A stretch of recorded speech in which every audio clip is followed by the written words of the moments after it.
Começa agora o JBR News, direto de Brasília. Eu, Alexandre Jardim, junto com os jornalistas Rodolfo Lago e Estevão Damasio, levamos o principal fato da capital para você, sempre com muita análise e bastidores. E hoje o fato é a CPI da Covid, que houve o ex-ministro, o ex-chanceler do Brasil, Ernesto Araújo. E o clima na comissão parlamentar de inquérito que está instalada no Senado Federal ficou quente em alguns momentos.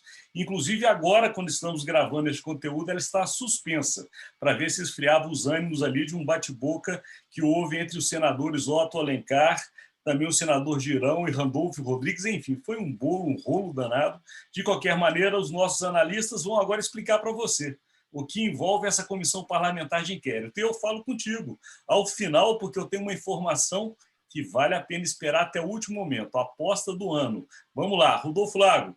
Essa CPI hoje, hein, Rodolfo? Começou com Ernesto Araújo, a gente já imaginava que ia ter aí um jogo de empurra da parte dele, mas jogar tudo no colo do Pazuello foi um pouco demais, não? Tá contigo.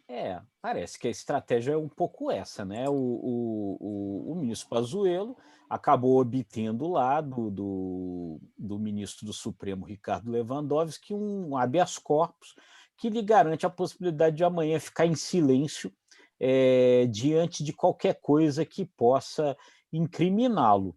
E aí, né, a gente vê hoje o ministro Ernesto Araújo indo para a CPI, e o que o ministro Ernesto Araújo faz? Empurra para o colo do ministro Eduardo Pazuello os pontos mais frágeis, né? Aquelas coisas mais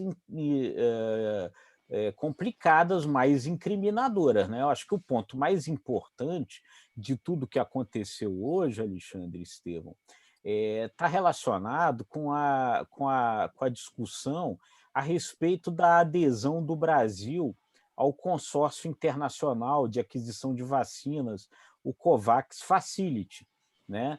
Aí o que acontece?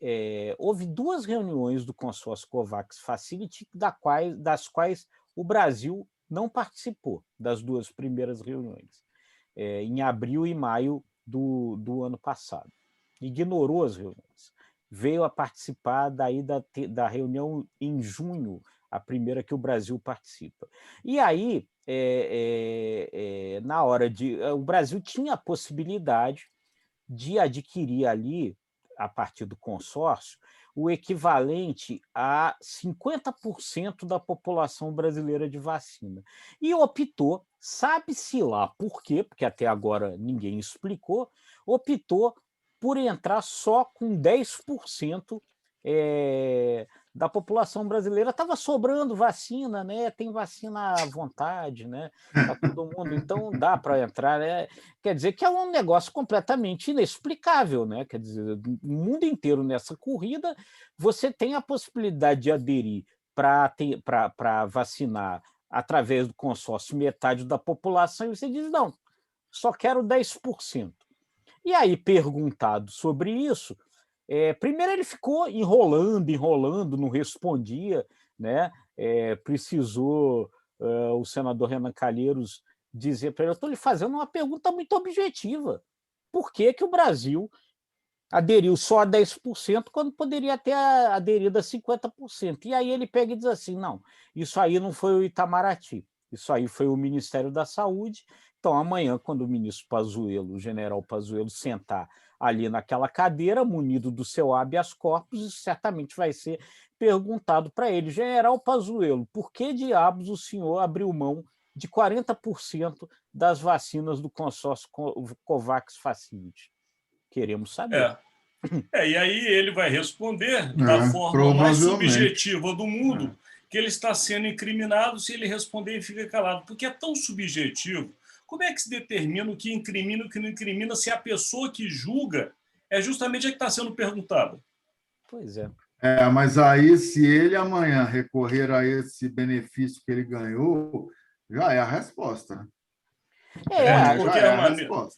Se ele fala que não vou poder responder sob o risco de me autoincriminar, ele já admite o absurdo de, no momento daquele, os países todos se preocupando com a vacina, o Brasil tendo à disposição 50 recorrer somente a 10%. Não tem explicação para isso. Isso é omissão, processo ideológico, que naquele momento imperava, até hoje impera, mas naquele momento muito mais, e irresponsabilidade com a população brasileira. Não tem outros termos.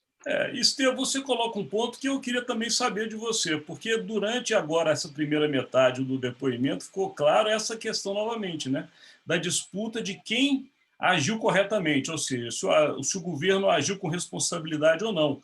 E a senadora Cátia Abreu parece que foi bem veemente nesse ponto, né?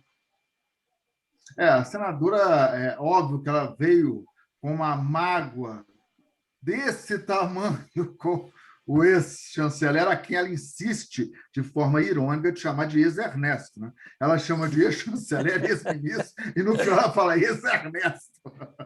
É porque ele acusou, né? Teve um entrever entre os dois, ele acusou de que ela estava fazendo lobby em favor da China, e, obviamente, ela não digeriu isso.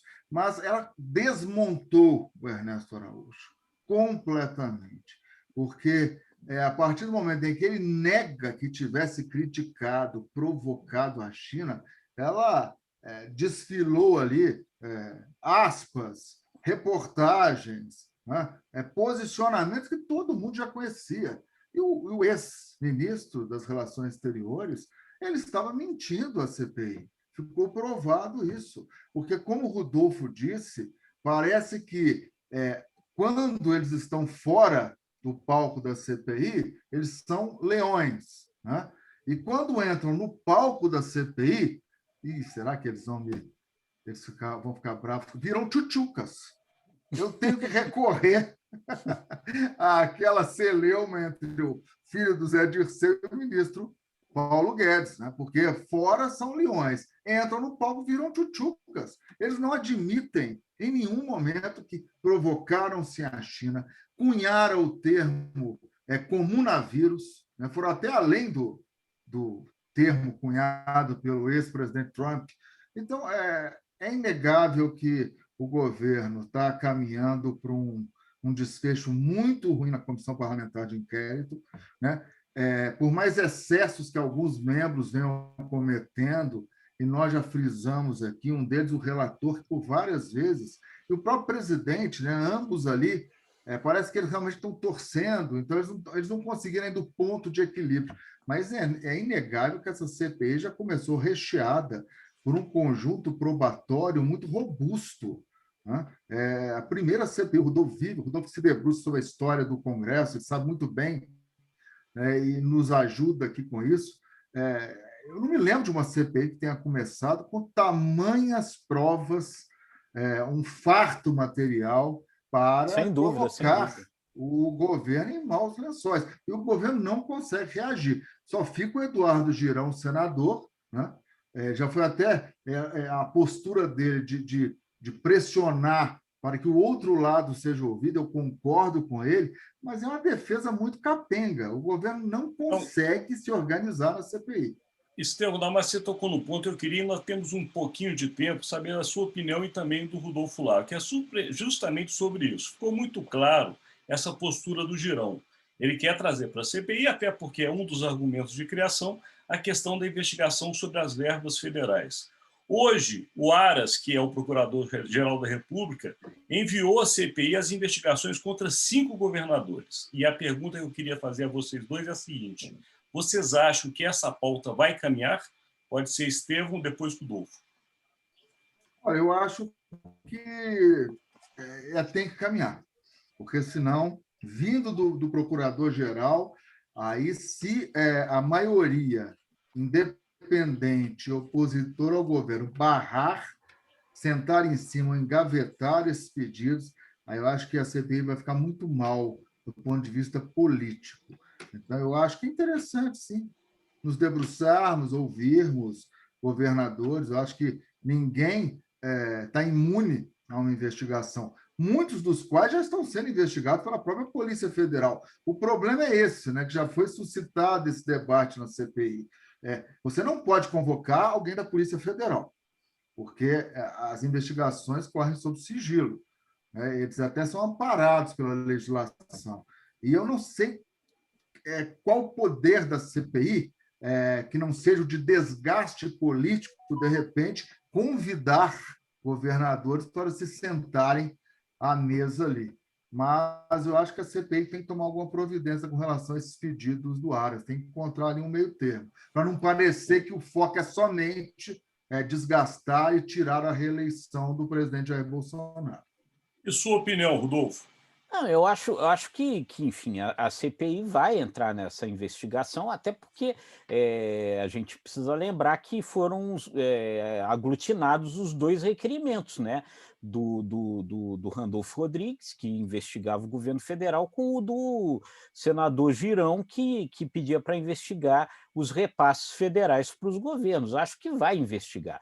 O que não me parece que vai se conseguir fazer, que é o que eu acho que a ala governista deseja, é que isso inverta o foco da CPI, tá certo? Dificilmente a forma como os governadores aplicaram dinheiro federal no combate à Covid vai se tornar um ponto mais importante de investigação do que a própria responsabilidade do governo federal, do Ministério da Saúde, nas questões que tornaram, em muitos momentos, o combate à Covid no Brasil o desastre que acabou sendo. Perfeito. Aí nossos seguidores já ficaram a par de mais uma análise dos fatos que rodeiam essa comissão parlamentar de inquérito e chegamos naquele momento, viu, Rodolfo? Volta para você, porque a aposta de amanhã, qual a sua? Amanhã é ver o que vai acontecer no depoimento do general Pazuello. Não consigo imaginar outra coisa. E volto a dizer um negócio que eu já disse aqui algumas vezes. Eu não sei, sinceramente, se fica melhor ou fica pior o general Pazuello não responder determinadas coisas. Toda vez que ele não responder, ele estará dizendo que aquilo o incrimina. Então, é uma postura complicada. Vamos assistir amanhã. Vamos acompanhar e trazer análise aqui para os nossos seguidores. E você, Estevão Damasio? Eu acho que não tem como fugir, né? Um depoimento que os que torcem para que haja resultado concreto nessa comissão se apegam ao fato dele não poder se esquivar de perguntas relacionadas a terceiros, né? Eu acho que eles vão muito. Acho que o Renan Calheiros, a equipe dele já está com a lista de perguntas com vários cenários para cercar literalmente o depoente de amanhã. De fato, esse depoimento de amanhã vai dar o norte da CPI. Amanhã a gente sai dela sabendo de fato para qual caminho ela vai seguir. Se a tese dos governadores pode crescer, a depender do Pazuello, ou se de fato a velha luta, cloroquina versus vacina, quem vencerá este round? Vamos lá. Cheguei agora naquele momento, seguidores. Eu avisei que hoje eu tinha uma aposta diferente, é uma aposta para o ano. Por quê? A gente, como jornalista, anda sempre conversando com fontes e pessoas que a gente conhece, e eu acabei conversando com algumas pessoas que ficam muito dentro do cenário corporativo, do mundo privado. Eles fazem cenários, detectam situações, enfim, eles são pagos para poder descobrir como é que está o pensamento aí dentro deste núcleo poderoso do Brasil. O que está saindo? Que a candidatura, ou possível hoje candidatura, do senador Tasso Gereissati, que é do Ceará, do PSDB, ganha como preferência entre estas pessoas. E eles alegam algumas razões interessantes de se pontuar, que eu anotei na conversa com esses analistas. Eles disseram o seguinte: primeiro, pelo Tasso Gereissati ter conhecimento do mercado e do mundo privado. E citam, inclusive, ele ser associado do Jorge Paulo Lemann. Para quem não conhece, é o grande poderoso brasileiro, dono da Ambev e de diversas outras grandes companhias multinacionais. Fora isso, também ele já ter sido testado na política, ter uma idade já que o capacita a ocupar a presidência por ter passado por outras administrações e ser do jogo político, porque o PSDB agrada também esse mercado, que entende que dá para conversar, ou seja, tem diálogo.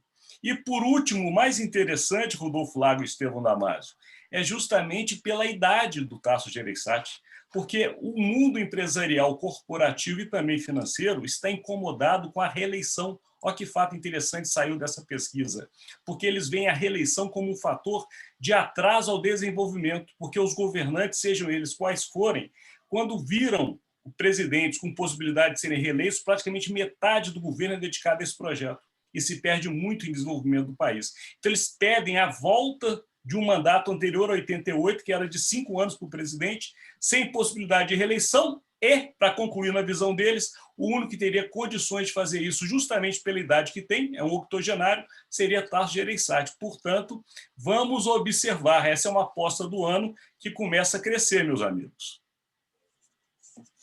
E aí, agora, chegamos naquele momento, né, que temos que encerrar. Já passou muito do tempo. Lembrando a vocês que amanhã estamos de volta com este conteúdo, que é uma parceria do Grupo Imagem e Credibilidade e o Jornal de Brasília, e que está sempre presente nos sites, nas redes sociais e também no Spotify. Até amanhã. Tchau, gente. Até amanhã, pessoal.